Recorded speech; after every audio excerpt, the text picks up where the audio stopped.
Welcome back to another AFL video for today. And happy Monday. It is indeed Monday. So that's what I'm saying. Happy Monday. We are back with the entire history of AFL stadiums on today. First and first, shout out to Cartman with the video. All credit goes to him. And I do have the proposed Richmond game from this past weekend. Obviously, in a tie between them and Geelong. So, actually, I'm sorry, Carlton. So looking forward to it. Should be a good one. Should be a great one. And without further ado, let's just go and just hop straight into it, man.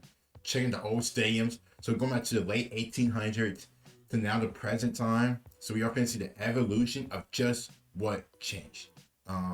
Should be good. Like I said, don't forget to like the video and sub as well if you are new to the channel as always. Appreciate you guys and girls as always for the support. The stream was great this weekend. I'm not going to really talk about the game because we lost, but anyway, let's just start out. In today's video, I'll be covering the progression of every significant stadium used in the VFL, AFL, as well as the major renovations, significant additions, and reasons for why some of the grounds no longer host any more games. If you go on to enjoy this video, a like and sub would be awesome, particularly now as we edge closer to the start of the AFL season. Dating back to 1897, the first season of the VFL, we had 8 teams in the competition, and back in those days, every club had their own unique home ground where they would train and play their games at. The 8 original grounds prior to the first VFL season were as followed. Brunswick Street Oval was home to Fitzroy, Victoria Park was home to Collingwood, Corio Oval was home to Geelong, Lake Oval was home to South Melbourne, East Melbourne Ground was home to Essendon, Junction Oval was home to St Kilda, Princes Park was home to Carlton, and of course, the daddy of the AFL, the MCG, was at the time primarily the home ground of Melbourne. Now at this time, the MCG was a shell of what it is today, with only a few grandstands being prominent and a reported capacity of just 9,000, as shown from the crowd numbers that final series. Surprisingly, the next stadium to be used in the league was in fact the SCG outside of Victoria, and this was in 1903. It was the first VFL AFL game to be played outside of Australia. The match was played between Collingwood and Fitzroy, and it was apparent that the two teams had to travel there by train, as back in those days, planes weren't even a thing. 5 years later, with the addition of a new club in 1908, saw the introduction of a new stadium, which was known as Punt Road Oval, and that became the home ground of Richmond for the next 56 years.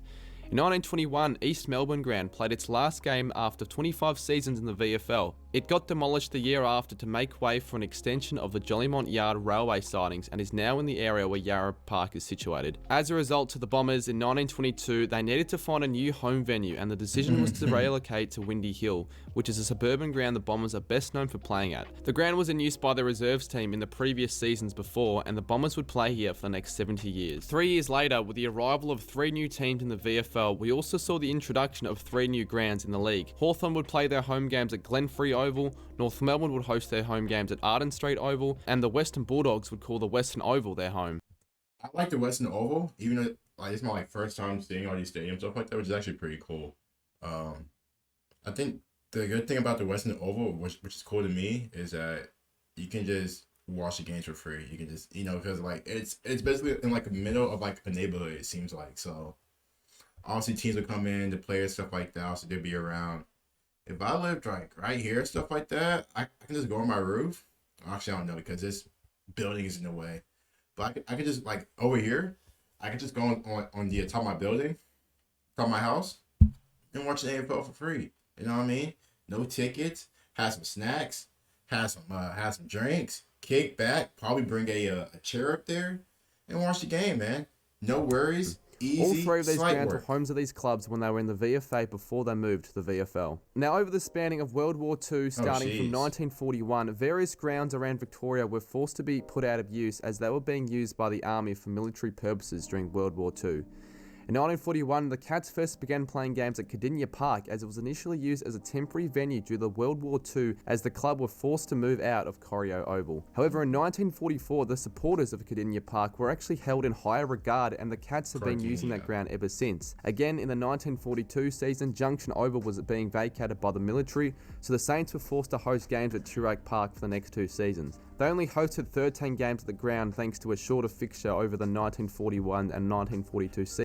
Okay, yeah, I was actually just gonna ask about this regarding the World War II. 'Cause I know, here during World War II here in the States, this is referring back to baseball, MLB. Obviously, a lot of like players went to the war.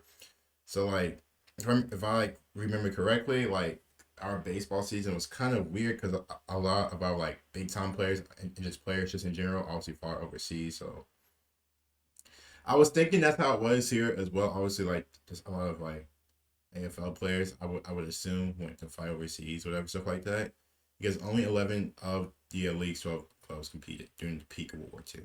So, and from May to September, so it's actually still a pretty good season, from May to Seasons, September. and will be back to the Junction Oval in 1944. In round 8 of the 1952 VFL Hey, season, kid, as he part of the playing? experiment, the league decided to incorporate a national round where all games that round would be played in various cities outside of Australia. Albury, Brisbane, Why Sydney, grown men Hobart, playing some to name a few. 10-year-olds? However, the aftermath wasn't seen in a positive year, with many labelling it as a failure and disappointment as would never happen again.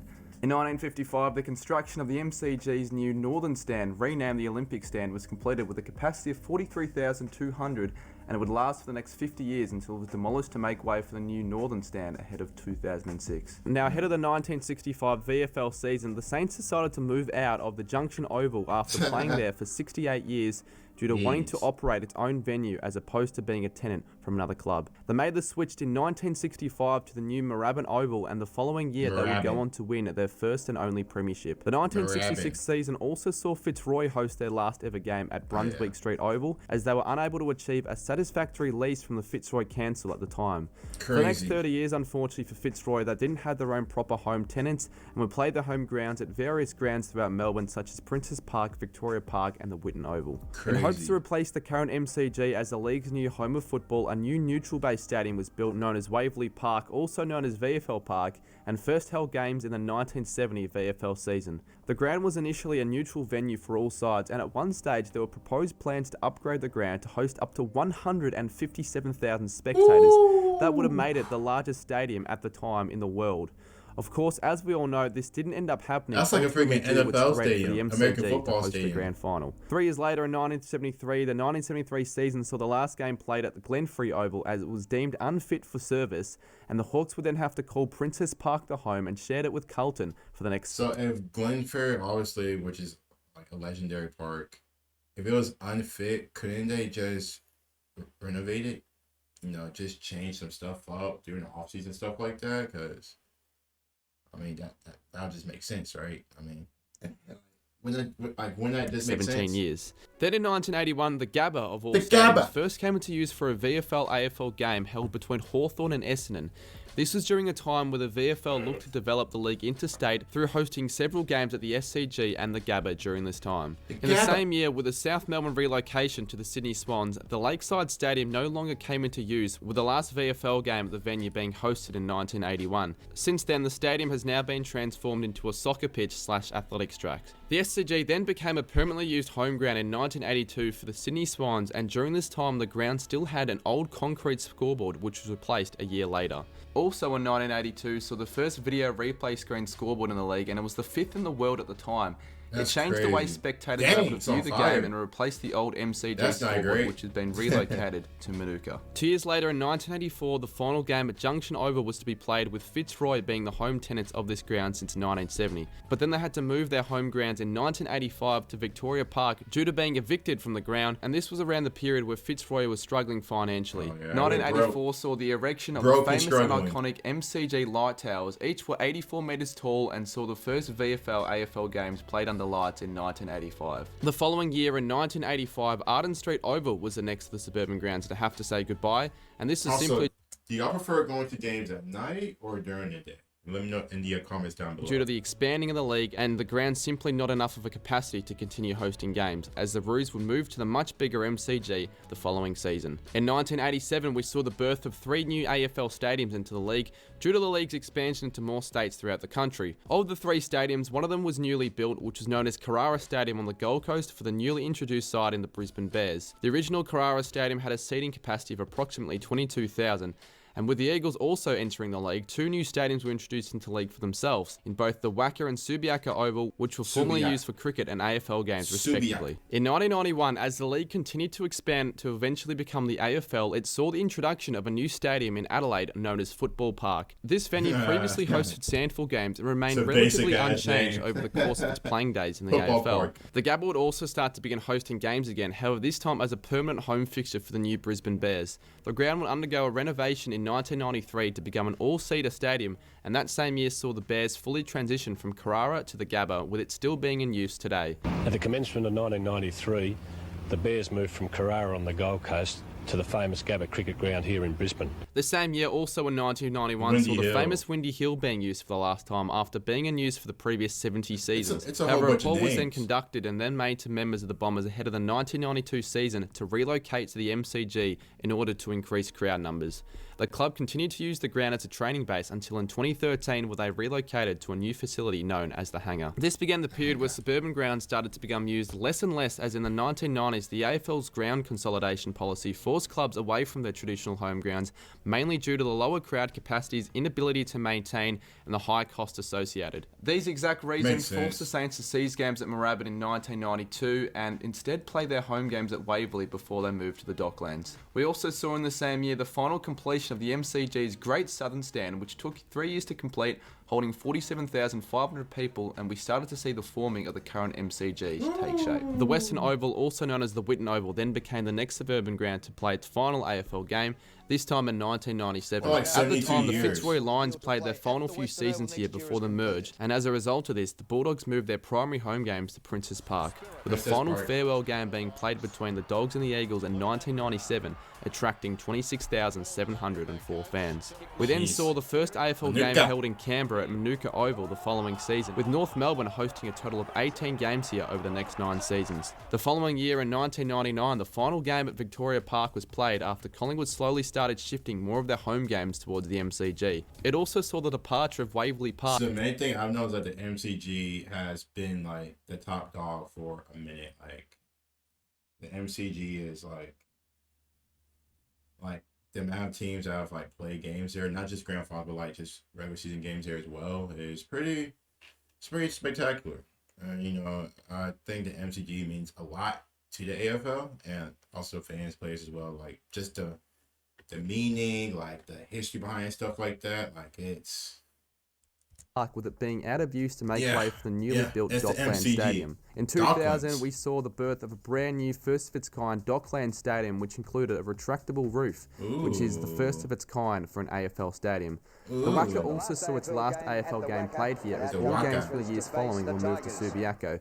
This was primarily due to its larger capacity and because of the fact that the WACA was simply just a crap place to watch footy. In 2001, we then saw the birth of the first mainstay Tasmanian ground, York Park, which was situated in Launceston, where teams such as St Kilda, but more recently Hawthorn, would play a few home games a year at this ground. In 2002, the recently built Olympic Stadium of Stadium Australia started to host up to 3 blockbuster home games for the Sydney Swans, as well as all home finals after the demolition of the temporary stands for the Olympics. This was adopted as the capacity of the stadium was 2 times that over the SCG, and it witnessed the largest non-Victorian AFL crowd of 72,393 in 2003. In 2004, we then saw the birth of another still-in-use minor stadium, TIO Stadium, the first of its kind for AFL games in the NT, and it saw a game a year hosted by the Dogs, Port Adelaide, Melbourne, and now Gold Coast over the years. The following year in 2005 saw the final ever AFL game be played at Princes Park, with a solitary farewell match to be played between Carlton and Melbourne during that season. This would have become the final suburban ground in Melbourne to be used in the AFL, as the Blues would shift their entire home games to both the MCG and Marvel Stadium. The final MCG renovation as of today was the completion of the now Shane Warne stand in 2006, taking 3 years to build. It replaced the Ponsford stand members. Exactly, that's what I was talking about.